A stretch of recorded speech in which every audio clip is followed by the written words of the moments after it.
नमस्ते बच्चों। पिछले वीडियो में हमने सुनीता की पहिया कुर्सी के बारे में जाना था। सुनीता अपने सारे काम अपनी उस पहिया कुर्सी की मदद से करती थी। बाज़ार जाना, कुछ सामान खरीदने के लिए वह पहिया कुर्सी की मदद लेकर बाज़ार जाती थी और सामान खरीद कर लाती थी। जब एक दिन वह बाज़ार जा रही थी, उसने बहुत सारे बच्चों को देखा जो खेल रहे थे और कुछ बच्चे एक लड़के को परेशान कर रहे थे, जो सुनीता को बिल्कुल अच्छा नहीं लगा। और वह बाजार की ओर आगे गई तो उसे एक छोटी सी बच्ची मिली। दूसरे दुकान में जाने पर भी वह बच्ची दिखाई दी और वह छोटी सी बच्ची सुनीता के पास आई और उससे पूछने लगी कि तुम्हारे पास यह अजीब सी चीज़ क्या है। और जैसे ही सुनीता ने जवाब देना चाहा, उस बच्ची की माँ ने आकर उसे टोक दिया और गुस्से से उस बच्ची को सुनीता से दूर हटा दिया। आगे की कहानी आज हम देखेंगे। उस बच्ची की माँ ने उसे क्यों टोका था, आज के वीडियो में हम देखेंगे। चलिए शुरू करते हैं। इस तरह का सवाल नहीं पूछना चाहिए फरीदा, अच्छा नहीं लगता, माँ ने कहा। मैं दूसरे बच्चों से अलग नहीं हूँ, सुनीता ने दुखी होकर कहा। उसे फरीदा की माँ का व्यवहार समझ में नहीं आया। जब फरीदा की माँ ने कहा कि इस तरह का सवाल नहीं पूछना चाहिए फरीदा, अच्छा नहीं लगता, तो उसका व्यवहार सुनीता को समझ नहीं आया। उसने दुखी होकर कहा, मैं दूसरे बच्चों से अलग नहीं हूँ। अंत में सुनीता बाजार पहुँच गई। दुकान में घुसने के लिए उसे सीढ़ियों पर चढ़ना था। उसके लिए यह कर पाना बहुत मुश्किल था। आसपास की सब लोग जल्दी में थे। यहाँ के आना चाहिए। आसपास के सब लोग जल्दी में थे। किसी ने उसकी तरफ ध्यान नहीं दिया। जब सुनीता बाजार पहुंची, दुकान के अंदर जाने के लिए उसे सीढ़ियों पर चढ़ना था, लेकिन वह सीढ़ियों पर चढ़ने में असमर्थ थी। उसके लिए यह कर पाना बहुत मुश्किल था और आसपास जितने भी लोग थे सभी जल्दी में थे। किसी ने उसकी तरफ ध्यान नहीं दिया।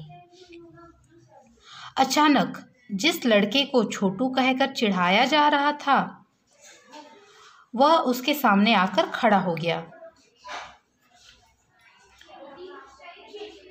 सुनीता ने जिस लड़के को देखा था, जिसे बहुत सारे बच्चे छोटू छोटू कहकर चिढ़ा रहे थे, वह उसके सामने खड़ा हो गया। मैं अमित हूँ, उसने अपना परिचय दिया। क्या मैं तुम्हारी कुछ मदद करूँ? मेरा नाम सुनीता है। सुनीता ने राहत की सांस ली और मुस्कुराकर बोली, पीछे के पैडल को पैर से ज़रा दबाओगे? सुनीता ने छोटू को अपना परिचय दिया कि मेरा नाम सुनीता है और उसने कहा कि पीछे के पैडल को पैर से ज़रा दबाओगे? सुनीता ने छोटू से कहा कि जो पहिया कुर्सी है उसमें पीछे पैडल है, उसको ज़रा दबा दो। हाँ हाँ ज़रूर, कहते हुए अमित ने पहिया कुर्सी को टेढ़ा करके उसके अगले पहियों को पहली सीढ़ी पर रखा। फिर उसने पिछले पहियों को भी ऊपर चढ़ाया। सुनीता ने अमित को धन्यवाद दिया और कहा, अब मैं दुकान तक खुद पहुंच सकती हूँ। अमित ने सुनीता की मदद की। किस प्रकार से की? अमित ने पहले पहिया कुर्सी को टेढ़ा करके उसके अगले पहियों को पहली सीढ़ी पर रखा। उसने कुर्सी को थोड़ा टेढ़ा किया और आगे के पहियों को सीढ़ी पर रखा। उसके बाद पिछले पहियों को भी ऊपर चढ़ाया। इस तरह उसने सुनीता की मदद की। सुनीता ने अमित को धन्यवाद दिया और कहा कि अब मैं दुकान तक खुद पहुंच सकती हूँ, धन्यवाद। सुनीता अमित की मदद से दुकान पे पहुंच गई। दुकान में पहुंचकर सुनीता ने 1 किलो चीनी मांगी। दुकानदार उसे देखकर मुस्कुराया। चीनी की थैली पकड़ने के लिए उसने हाथ आगे बढ़ाया ही था कि दुकानदार ने थैली उसकी गोद में रख दी। सुनीता ने गुस्से से कहा, मैं भी दूसरों की तरह खुद अपने आप सामान ले सकती हूँ। उसे दुकानदार का व्यवहार बिल्कुल अच्छा नहीं लगा। चीनी लेकर सुनीता और अमित बाहर निकले। लोग मेरे साथ ऐसा व्यवहार करते हैं जैसे कि मैं कोई अजीबोगरीब लड़की हूँ, सुनीता ने कहा। सुनीता जैसे ही दुकान पहुंची, उसने दुकानदार से 1 किलो चीनी मांगी। दुकानदार उसे देखकर मुस्कुराने लगा और जैसे ही सुनीता ने थैली पकड़ने के लिए अपना हाथ आगे बढ़ाया, दुकानदार ने थैली उसकी गोद में रख दी। ये बात सुनीता को बहुत खराब लगी। उसे अच्छी नहीं लगी यह बात। सुनीता ने गुस्से से कहा, मैं भी दूसरों की तरह खुद अपने आप सामान ले सकती हूँ। उसे दुकानदार का यह व्यवहार बिल्कुल अच्छा नहीं लगा था। चीनी खरीदने के बाद सुनीता और अमित दोनों दुकान से बाहर निकल गए और सुनीता अमित से बातें करने लगी कि लोग मेरे साथ ऐसा व्यवहार करते हैं कि जैसे कि मैं कोई अजीबोगरीब लड़की हूँ। ये व्यवहार सुनीता को बिल्कुल अच्छा नहीं लगता था। शायद तुम्हारी पहिया कुर्सी के कारण ही वे ऐसा व्यवहार करते हैं, अमित ने कहा। मैं पैरों से चल ही नहीं सकती। इस पहिया कुर्सी के पहियों को घुमाकर ही मैं चल फिर पाती हूँ, लेकिन फिर भी मैं दूसरे बच्चों से अलग नहीं हूँ। मैं वे सारे काम कर सकती हूँ जो दूसरे बच्चे कर सकते हैं, सुनीता ने कहा। अमित ने सुनीता को समझाया कि शायद तुम्हारी कुर्सी देखकर लोग ऐसा व्यवहार करते हो। वे सोचते हो कि तुम्हें मदद की ज़रूरत है। तो सुनीता उस पर कहती है कि मैं पैरों से चल ही नहीं सकती। इसी कुर्सी के सहारे मैं अपना काम करती हूँ। इसी पहिया कुर्सी को घुमाकर मैं चल फिर लेती हूँ, लेकिन फिर भी मैं दूसरे बच्चों से अलग नहीं हूँ। मैं वे सारे काम कर सकती हूँ जो दूसरे बच्चे कर सकते हैं। अमित ने अपना सिर ना में हिलाया और कहा, मैं भी वे सारे काम कर सकता हूँ जो दूसरे बच्चे कर सकते हैं, पर मैं भी दूसरे बच्चों से अलग हूँ। इसी तरह तुम भी अलग हो। अमित सुनीता को समझाता है कि मैं भी दूसरे बच्चों की तरह दिखता हूँ और उनकी तरह सारे काम कर सकता हूँ, फिर भी मैं भी थोड़ा सा अलग हूँ। मेरी तरह तुम भी अलग हो।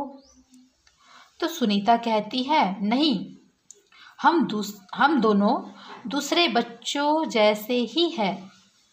सुनीता अमित की बात को नकारते हुए कहती है कि हम दोनों दूसरे बच्चों जैसे ही हैं। अमित ने दोबारा अपना सिर ना में हिलाया और कहा, देखो, तुम पहिया कुर्सी पर बैठकर चलती हो। मेरा कद बहुत छोटा है। हम दोनों ही बाकी लोगों से कुछ अलग हैं। अमित अपनी बात को सही साबित करने के लिए सुनीता को फिर से समझाता है कि तुम पहिया कुर्सी की मदद से चलती हो और मेरा कद बहुत छोटा है, मतलब मैं दूसरे बच्चों की अपेक्षा कद में बहुत छोटा हूँ, तो हम दोनों दूसरे बच्चों से अलग हैं। सुनीता कुछ सोचने लगी। उसने अपनी पहिया कुर्सी आगे की ओर खिसकाई। अमित भी उसके साथ साथ चलने लगा। सड़क पार करते समय सुनीता को फरीदा फिर नजर आई। इस बार फरीदा ने कोई सवाल नहीं पूछा। अमित झट से सुनीता की पहिया कुर्सी के पीछे चढ़ गया। फिर दोनों पहिया कुर्सी पर सवार होकर तेजी से सड़क पर आगे बढ़े। फरीदा भी उनके साथ साथ दौड़ी। इस बार भी लोगों ने उन्हें घूरा, परंतु अब सुनीता को उनकी परवाह नहीं थी। जब अमित ने समझाया सुनीता को कि हम दोनों दूसरे बच्चों से अलग हैं, तो सुनीता सोचने लगी। उसे लगा कि मेरे जैसा ये भी है, इसे भी कद छोटा होने की वजह से दूसरी नज़र से देखा जाता है। उसने अपनी पहिया कुर्सी आगे की ओर खिसकाई मतलब उसने अपनी कुर्सी आगे की ओर बढ़ाई। अमित भी उसके साथ साथ चलने लगा। अमित और सुनीता दोनों सड़क पार करने लगे। सड़क पार करते समय सुनीता को फरीदा फिर नजर आई। इस बार फरीदा ने कोई सवाल नहीं पूछा। अमित झट से सुनीता की पहिया कुर्सी के पीछे चढ़ गया। झट से मतलब जल्दी से।